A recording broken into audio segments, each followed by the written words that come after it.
Bonjour, on se retrouve aujourd'hui pour un nouveau sujet. N'ayez pas peur d'être critiqué.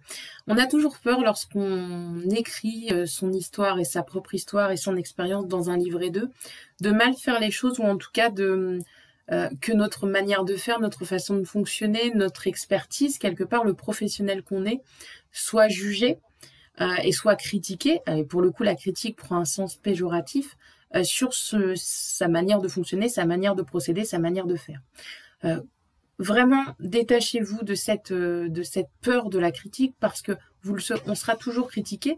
Votre jury n'est pas là pour critiquer votre professionnalisme ou la personne que vous êtes.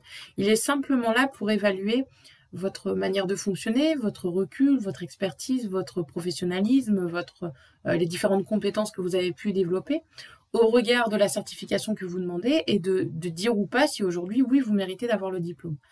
La critique, c'est vraiment péjoratif. Aujourd'hui, en tout cas, on a fait quelque chose de péjoratif, alors que être critiqué, dans le sens où recevoir une critique, recevoir un commentaire sur, c'est pas désagréable en soi si la critique est constructive. Si demain vous rencontrez un professionnel dans votre jury qui vous titille peut-être sur un sujet, sur une manière de faire, sur un process que vous utilisez, c'est vrai notamment, et ça va faire écho peut-être à une candidate que j'accompagne si elle écoute cette vidéo, mais pour les personnes qui travaillent avec les personnes autistes, notamment pour les éducateurs, il y a une méthode qui est assez controversée, la méthode, je crois que c'est la méthode ABA, si je dis pas de bêtises. Parce que je suis pas une professionnelle hein, et surtout pas une éducatrice spécialisée, qui est un peu controversée dans l'utilisation et qui peut parfois s'apparenter à du dressage, entre guillemets, pour certains professionnels. Et donc, pour le coup, ça prête à échange. Et possiblement, vous voyez, si vous évoquez cette méthode-là, un jury en face, ou en tout cas un éducateur spécialisé en face, qui n'est pas favorable possiblement à ce process, à cette façon de fonctionner, peut vous questionner là-dessus et peut possiblement vous donner l'impression qu'il critique votre méthodologie, alors que ça va être pour le coup un échange de process, un échange de méthodologie entre deux professionnels dont une méthodologie oppose l'un et l'autre, si je puis dire ainsi. Et donc, ce qui peut être intéressant, c'est simplement d'être dans l'échange et de poser vos arguments pour indiquer comment vous fonctionnez, les résultats que vous avez et pourquoi vous l'utilisez quelque part cette méthode. Et j'ai pris cet exemple parce que je trouve que c'est assez révélateur de la peur de la critique.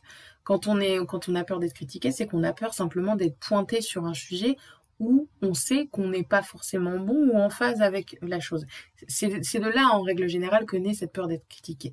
Si vous êtes sûr et certain d'utiliser une bonne méthode ou en tout cas convaincu de l'utiliser à bon escient, vous serez convaincant. Si on est convaincu, on est convaincant. Si on a peur d'être critiqué, c'est qu'on sait que ce qu'on fait est pas forcément la bonne méthode ou en tout cas peut poser la critique. Donc vraiment, n'ayez pas peur d'être critiqué. Présentez votre fonctionnement, présentez vos process, présentez votre manière de procéder dans telle ou telle situation selon ce que vous allez mettre à disposition dans votre livret 2 et puis ça prêtera à l'échange lors de votre oral avec le jury et c'est fait pour et chacun échangera en bonne intelligence et dans une bonne ambiance, évidemment, sur votre façon de fonctionner et ce que vous avez pu porter à la connaissance du jury. Ok, donc n'ayez pas peur d'être critiqué, soyez honnête, soyez authentique, argumentez, présentez votre façon de faire et ça se passera très bien. Je vous souhaite une très belle journée.